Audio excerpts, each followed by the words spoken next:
Mr. Shah has the modest task of summing up what has happened from the dawn to dusk today. And Ajay Shah studied at IIT Mumbai and at University of Southern California, Los Angeles. He has held positions at the Center for Monitoring Indian Economy, Indira Gandhi Institute for Developmental Research, and the Ministry of Finance, and now leads the macro finance group at NFPFP in New Delhi. He has engaged in academic and policy-oriented research in the fields of Indian economic growth, open economy, macroeconomics, public finance, financial economics, and pension. Ladies and gentlemen, please put your hands to Ajay Shah to conclude the today's proceedings.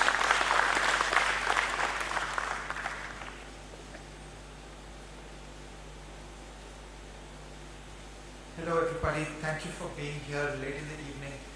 I will try to do integration of all the cool things we heard today. So I really enjoyed myself. Notes to self, do not ever accept an invitation from a conference organizer who says summing up. Because then you become morally obliged to be there from morning to evening and listen to everything. And I had to do that today. And I'm very glad I did it, and I will try to put this together. So, we are on the grand question of rupee internationalization. Internationalization is a very big word. It is I followed by 18 letters followed by N. So I'm going to summarize the picture as what is internationalization? Can we agree on a working definition? Do we want it? Is it in our interest? Or is it a shiny bauble as irrelevant as a national airline? What is going on in terms of the internationalization of the Indian rupee? What should we do in terms of thinking about public policy? What are the blind alleys that we should be careful about to avoid? And then the organizers have been making everybody's life difficult, saying, give me a date. Unlike everybody else, I actually have a very precise date. Okay, so let me get going. What is internationalization? Rupee internationalization is the use of the Indian rupee by non-residents. Okay, this is the key. By non-residents in activities which fall under three categories, either trade or portfolios or issuance. Trade, we've been given examples where there's an Indian software company that invoices in rupees. Okay, that is international use of the rupee, because your counterparty is now dealing with a rupee on his accounts, is starting to think about rupee risk, is starting to think about, should I be holding rupees, should I be hedging rupees, should I be diversifying? The second is portfolios, that there is a non-resident who owns an asset which is denominated in rupees. Once again, now he's got rupee exposure on his balance sheet. He has to think about dealing with cash flows in rupees and so on. And the third is issuance. When somebody who's a non-resident thinks that I should travel to India and I should issue a security which is denominated in rupees. So these are the three things that happen in an international currency. It gets used in trade, it gets used in portfolios, and it gets used in issuance by non-residents. Always and always a test should be used by non-residents. That is currency internationalization. And right away you will ask the question, why? Why would a non-resident care? Why would a non-resident want to do business in the Indian rupee? There is the obvious reason, which is you're doing business with a counterparty. So as an integral part of the growth of the Indian economy, for example, you're buying software from an Indian company, it's convenient to do business in INR. That's a natural, direct reason to be in the rupee. But there is another very important reason that we should constantly keep on our mind. We are going into a complicated multipolar world. There will not be a dollar standard, there will not be a renminbi standard, there will not be a euro standard. There will be no one dominant currency in the next 50 years. There will be 5 or 8 major currencies in the next 50 years. Okay? I think that the rupee has an excellent chance to be one of the big 4, big 5 currencies of the world on horizons of 5, 10, 15 years. Now the really important sophisticated argument pertains to diversification. Imagine you're not in India, okay? You're not trapped by our capital controls. You're a free man, you're living in the world. For everybody who lives in the world, people are doing business in many, many currencies. People are doing trade, portfolios, and issuance in many, many currencies. If you're a global corporation, you do business in all currencies. Now, you don't mechanically hedge every currency. You think of diversification. So you hold unhedged exposures. All large global investors hold positions in all major currencies and do not mechanically hedge everything. They leave significant parts unhedged. And that's where it becomes magical, because you get a non-resident who's willing to hold exposures in India and is not maniacally asking for a hedge. See, if somebody has to lend money to me, let's say rupees, dollars, okay, so either I borrow in rupees or I borrow in dollars, but let's think of the hedging. Suppose that lending has to be fully hedged, then really, there's no fun. You're basically going to go through covered interest parity, and there's no great difference between borrowing in India in rupees and borrowing in dollars and being fully hedged. And whether I express this in rupees or dollars, the logic doesn't change, as long as there is an obsession on hedging. If, however, the global counterparty says, you know what, I don't need to hedge 100% of my rupee exposure. I'm willing to hold some rupee denominated bonds unhedged. Now suddenly the required rate of return changes completely, and you can get dramatically cheaper cost of finance. This is a very important point, that the fact of being in a multipolar world, the fact that all sophisticated financial players all over the world are dealing in many, many currencies, opens up the possibility for non-residents to say, I don't need to hedge this. That's the point at which it becomes really exciting for India. Because then whether you are a software supplier or you are an issuer of rupee denominated assets, the cost of capital really comes down dramatically. This is the key point, and let's think that we want to be one of 5 significant currencies in the world. There will be the dollar, there will be the yen, there will be the euro, there will be the renminbi. Can we be the 5th? So no, I don't think it's like a national airline. It's something much more than that. It is a direct benefit for India. Okay? So if I'm an Indian issuer, if I'm selling bonds of a 30-year highways project, if 100% of the foreign investors who are buying rupee-denominated bonds in an Indian highway insist on complete hedging, yes, it's a complete waste of time. We're not getting anything out of it. But if even 10%, 20%, 30%, 40% start saying, there are many, many currencies in the world, the rupee is one more, I diversify across many currencies, now I start getting unhedged financing. That's where the cost of capital comes down substantially. The second big implication is that when the rupee is a currency that is being used by the world economy, by non-residents, it increases financial services revenues significantly in India. Now potentially we can mess up our financial regulation and rupee trading can happen as NDF. But again, I would hope that's a temporary phenomenon. In time, once we fix the foundations of our financial regulation, the rupee market is ours. But 80% of the activity will be in India. In steady state, it only is going out of this country because we are doing an awful job of the financial regulation. But in the long run, the natural place for that business is here.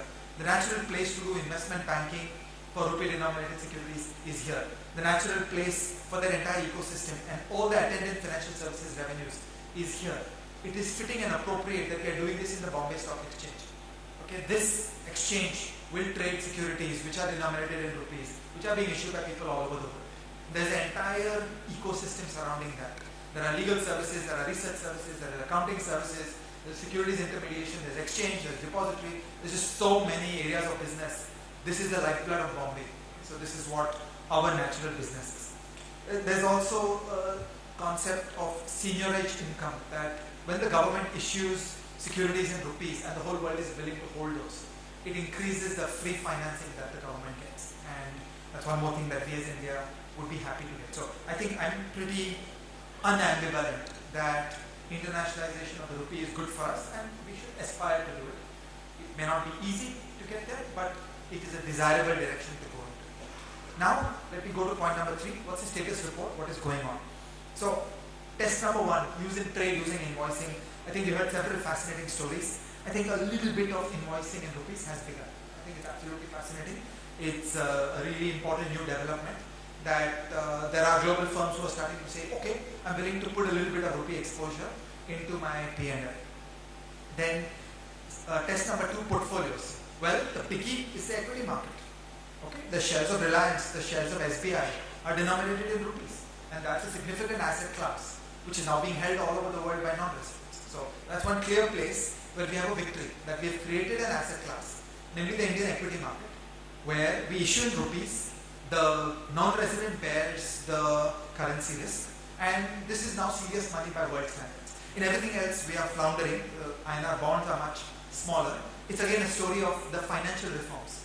We fixed the equity market, we did not fix the bond. So in equities, we're making progress. We've got the market infrastructure working, we've got the capital controls working, and yes, we have arrived. We are a significant asset class by world standards. hundreds of billions of dollars of non-residents who are holding securities issued in India. There is a small scale of non-resident issuance of rupee-denominated bonds. So it's probably just a handful. So I would say that's really, we're far from that.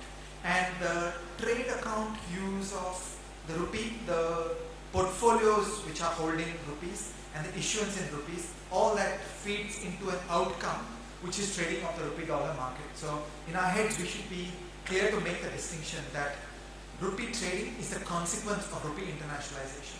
Rupee internationalization is the use by non-residents on the trade account, on composition of portfolios and in issuance. So trade, portfolios and issuance create demand for trading in the rupee.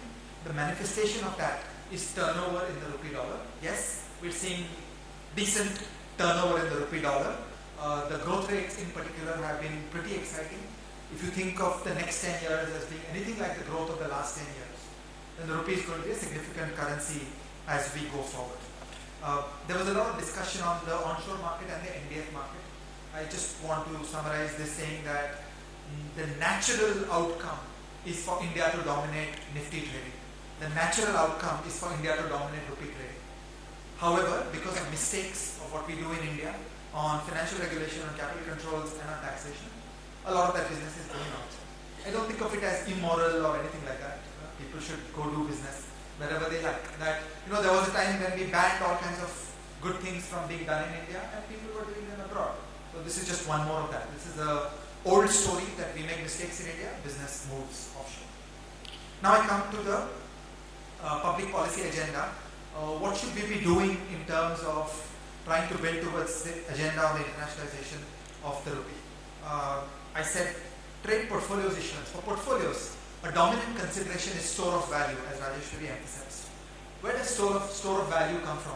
If you were living in Abu Dhabi, if you were living in London, if you were living in Spain, would you feel safe holding assets that are issued, that are denominated in the Indian rupee, that are often backed by Indian issuers?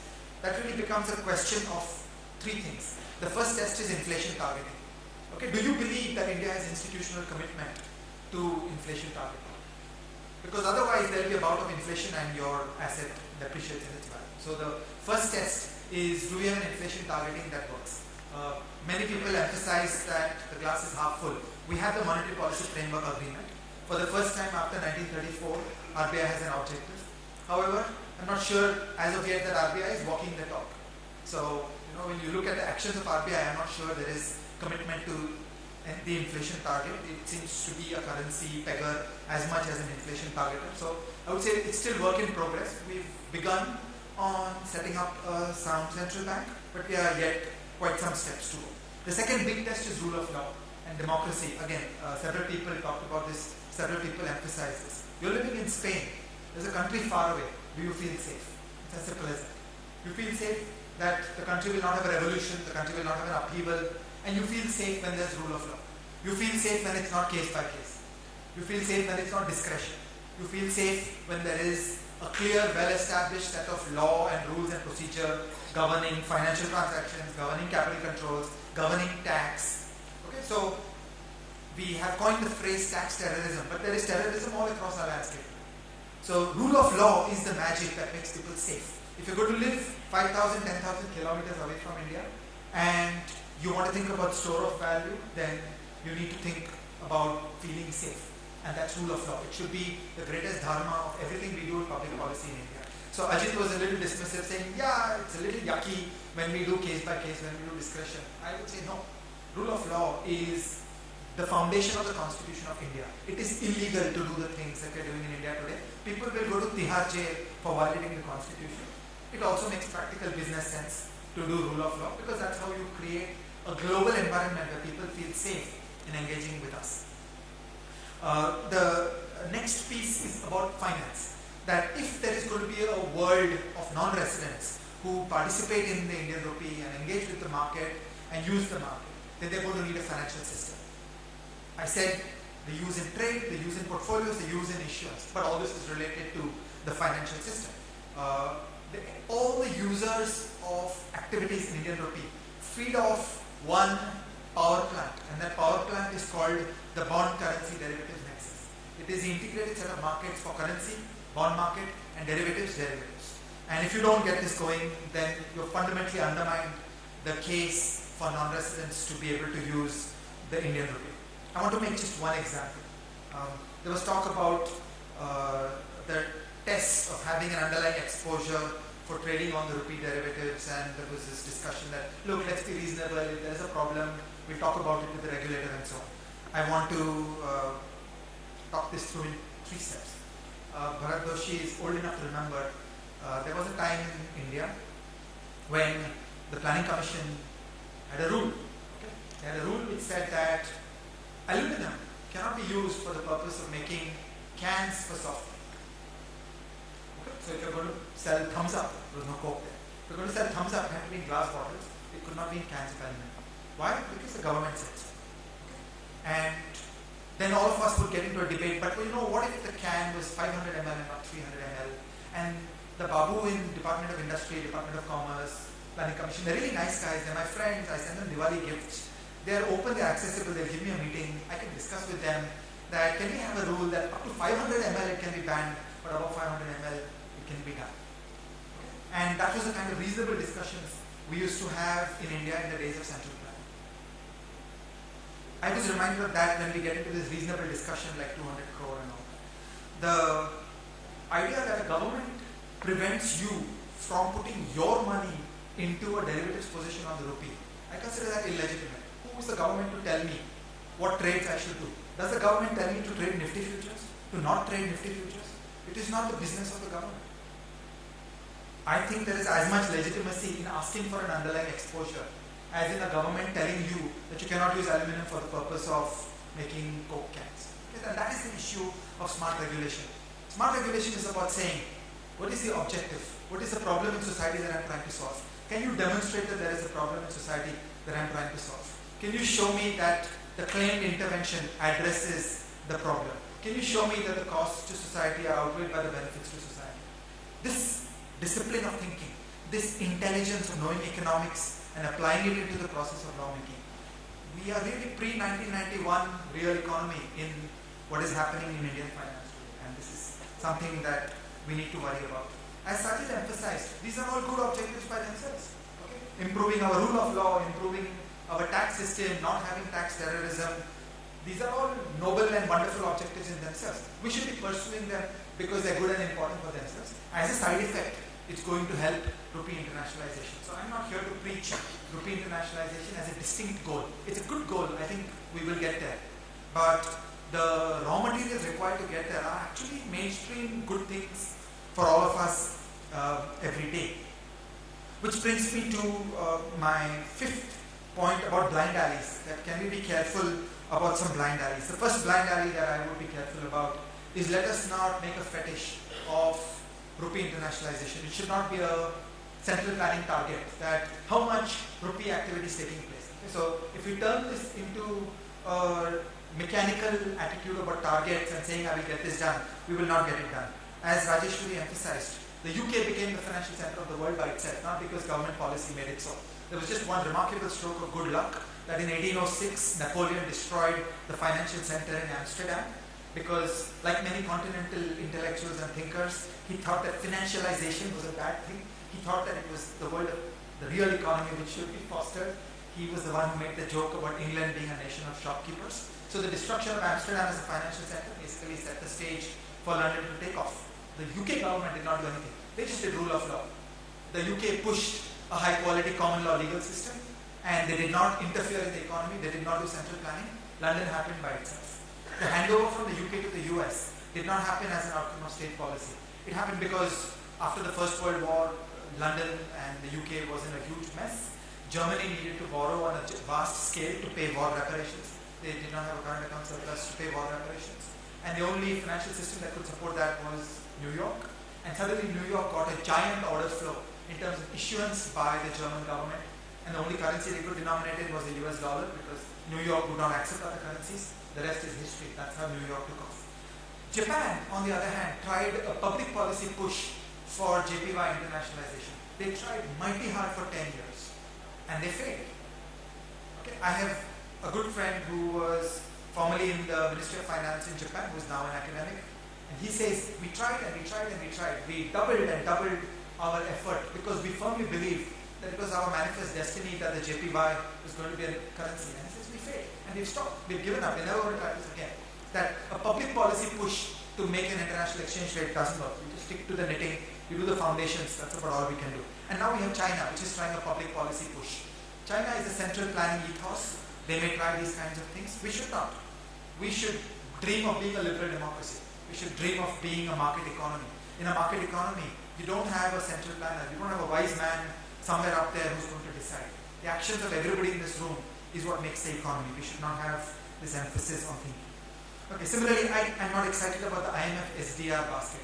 It's the consequence of becoming a significant country. It's not a test. So we shouldn't fetishize being in the SDR basket. Chinese are lobbying to get into the SDR basket. I couldn't care less. If we do our foundations right, if we get rule of law into Indian finance, then we will become an international currency. That's all. Whether the IMF accepts this or not won't change this way or that. If it works, the IMF will take us into the SDR basket. If it doesn't work, nothing is going to happen. Similarly, I couldn't care less about swap lines. One important thing we should be careful about is that rupee stability is the opposite of an international currency. Okay, think about this. An international currency is fiat money printed by some country that non-residents are willing to accept. Now, if China gives me trillions of dollars of reserves, saying, I assure you this is going to be pegged to the US dollar. Actually, you're holding US dollar, you're not holding RMB exposure. Okay? You're holding a residual RMB exposure where you're thinking, will China depeg in the future? But actually, you're not holding RMB, you're not trading RMB derivatives, it is not part of your diversification, it is not part of your risk management. An international currency is one that is afloat. Okay? A currency has to be afloat. There cannot be management of the exchange rate, otherwise you're a dinky third world country. Then I think a list of names was given. Yes, the Bank of Thailand behaves like that. Yes, the Bank of Indonesia behaves like that. Those are dinky countries. Yeah, if you want to be like that, it's different. If you want to be an international currency, you have to be afloat. There cannot be management of the exchange rate by the government. And the last is reserves. Any significant country in this world does not run an exchange rate regime based on reserves. You've got to live with the float, you've got to understand the float. It is only when you say, I'm not in the business of managing the exchange rate, I'm in the business of managing inflation. Then and only then you get the store of value. Okay, the person sitting in Spain, the person sitting in Tokyo will look at us and say, I trust you if you do inflation targeting, which means the rupee has to bounce around. High volatility of the rupee is the flip side of saying, I am focused on inflation. If we have rupee stability, we actually don't have inflation stability. Finally, I come to the last question. How long will it take? There was a lot of talk of sequencing, calibration and all that. I personally disagree. We made progress in the real economy in India because we did not do sequencing, we did not do calibration. In 1991, we did significant Big Bang opening up. Telecom in India was not fixed by small incremental sequencing. It was fixed by a Big Bang. We blew up the monopoly of the DoT and MTNL and the BSNL. That's how we got a telecom revolution. The equity market did not happen through small incremental changes. Bala is here and remembers the entire story. It was not small incremental tinkering around.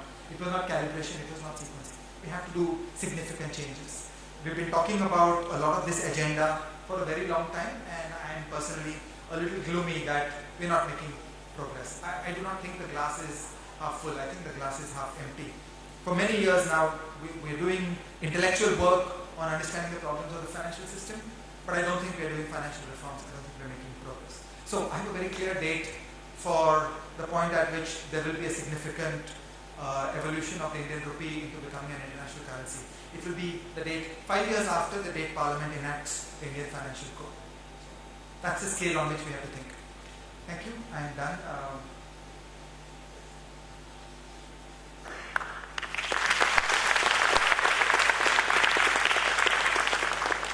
Thank you very much, Ajay, for three things. Firstly, for giving the date. Secondly, for patiently sitting through the sessions with rapt attention. And third, and not the least, excellently summing up what was there. I think this round of applause justifies that. Now, may I request Jairam Krishnamurthy to Bala to come and facilitate Mr. Rajesh. Bala.